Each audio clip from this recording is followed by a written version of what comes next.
our proof portfolio problems for the summer of 22. If you follow this link, you'll see this list called the Proof Portfolio Summer of 22. And there is a whole slew of different statements in here, and I don't want you to get intimidated because you're not going to be asked to prove all of these things. It's way too many. So what I'm going to be asking you to do for your proof portfolio is to look through all of the statements that are here and choose a selection of them, roughly 6 to 10 or so, of varying levels of difficulty. So I've tried to organize them into the most straightforward kinds of proofs that you could write, the 1-star proofs, up to the 4-star proofs, which are kind of the ones that are going to require the most kind of careful thought, maybe a little bit of creativity, or maybe just there's more sort of material to attend to in those proofs. I've also numbered these proofs according to roughly which section of our material you're going to find their introductory material in. So we haven't quite broached the first of those topics, which is V4, which we're going to look at. I guess we're going to look at that next week now because it was originally on our list for today, but we'll do that at the beginning of our next class. And so if you just click on one of these arrows next to it, it opens up the statement of the proof therein. And so for now, as you're looking through these examples, you can feel free to just on separate paper or whatever start jotting out some ideas for how you might prove these things. But then in a couple weeks, I'm going to share with you a Google document, which is your sort of your portfolio write-up, where you'll actually do your finished sort of typing of the proofs that are a part of your portfolio at the end of the day. And down toward the end, there is a link to the definitions reference from our textbook. So if you follow that link, it takes you to the appendix of our online book where it sort of lists out here all of the different definitions that were provided as part of the course, kind of all in one place for convenience. And then this last link down here is just something that I wrote up on writing a well-structured proof. And so this is the piece that I kind of want to talk through a little bit just today, just to kind of set your own expectations of what writing and communicating a proof might look like. So the first thing that I think is true is that our first example kind of illustrated that a proof is more than just a series of true statements that get written down, right? It's about not just writing things that are true, but giving the reader a reason to believe why each true statement necessarily follows from the statements that came before it. And most proofs do not spring forth fully formed in paragraphs onto the page. That's a unreasonable expectation of any mathematician. In fact, I would say that the more experience and the more sort of sophisticated a mathematician gets, the less likely it is that they just sit down and write a proof as paragraphs. That they have to spend a lot of time in kind of a discovery mode, trying to figure out what should the argument be, is this thing I'm trying to prove actually true, and actually making those ends connect, logically speaking. So most proofs begin their life as what I call a cocktail napkin draft, right? Where you have this thing you're trying to prove and you don't know how to prove it yet. And so you just write down everything that you can think of that might be relevant. And you start trying to massage the statements that you know are true to make them closer to the statements that you're trying to establish are true. And all that happens in usually a very messy and disorganized and non-linear process. And because mathematicians tend to always be thinking about their research as they walk around, very often those drafts of proofs happen in unlikely places like on the back of a napkin at a restaurant, right? And so that's why I call it a cocktail napkin draft. Messy, disorganized, it's going to make sense to nobody except for you in that moment when you write it down. Right?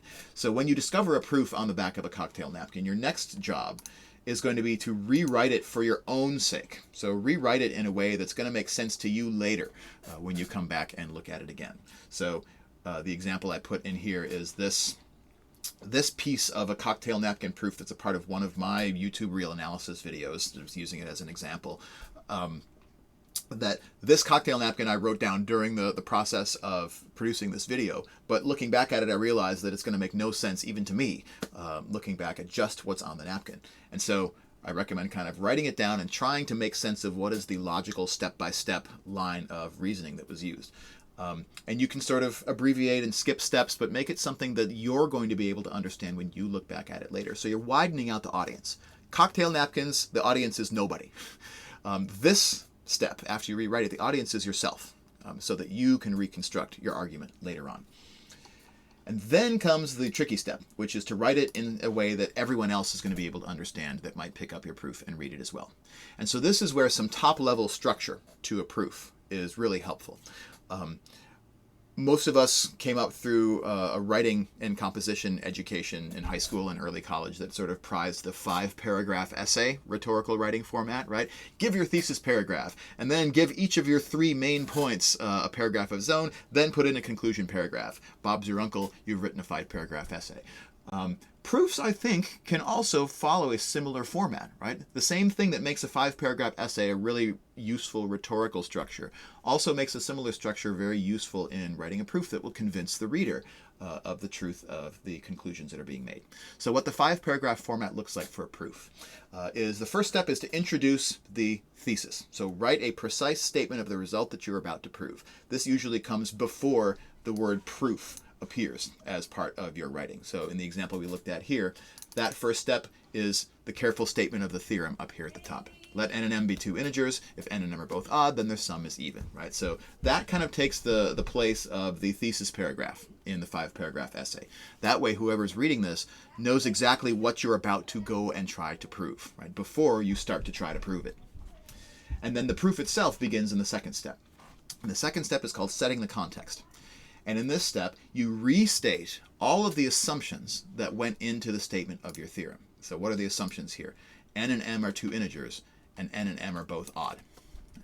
And so that statement, restated, would be a good way to start the proof because it establishes the context. It says, hey, here's an n and here's an m. What do we know about them? What's their backstory? Well, they're both integers, and also they're both odd. And so that means that there's a definition that probably the reader knows from somewhere, or that we can reference from somewhere if we need to, that tells us what being an odd integer actually means. Right? So by setting that context and restating the assumptions, it's going to feel repetitive, but it's a really important step in the process because it establishes what are the meanings of these characters that we just introduced. They're called n and m, for example. And then the next step, this is the step that Peter was alluding to a minute ago. We want to give the reader a clue to what is the overall form and shape of the argument that we're about to make. Is it going to be a direct proof? Is it going to be an indirect proof? Is it a proof by contradiction? Is it a proof by induction? Is it a proof by cases? This is a good time to let the reader know what is the strategy that we're about to try to employ. And that usually takes the form of stating your hypothesis, asserting the hypothesis, and then also stating your desired burden of proof.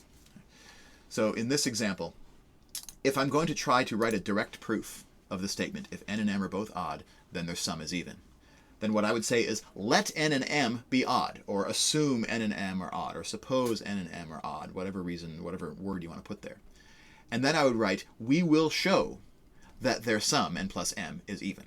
If I write that sentence, let P, we will show that Q, that's telling the reader that we're about to try to write a direct proof.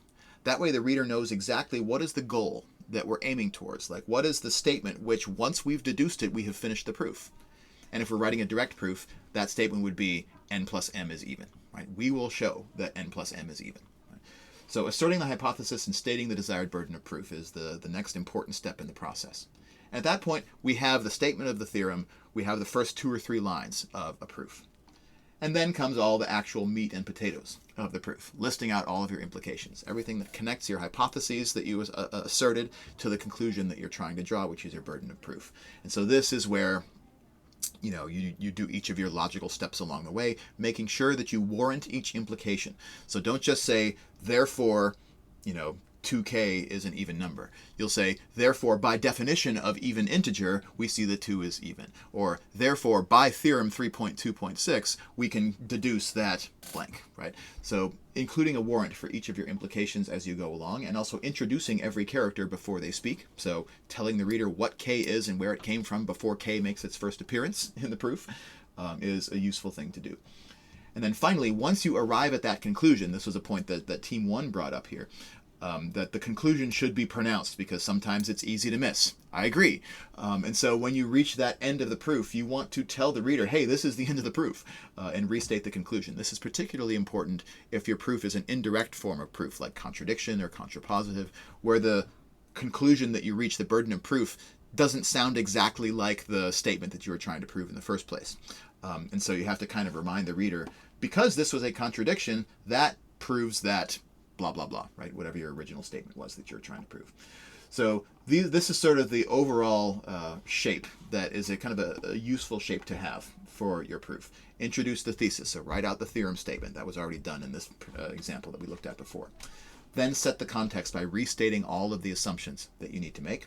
Then assert the hypothesis and state the desired burden of proof. So tell the reader what the overall shape of your argument is going to be.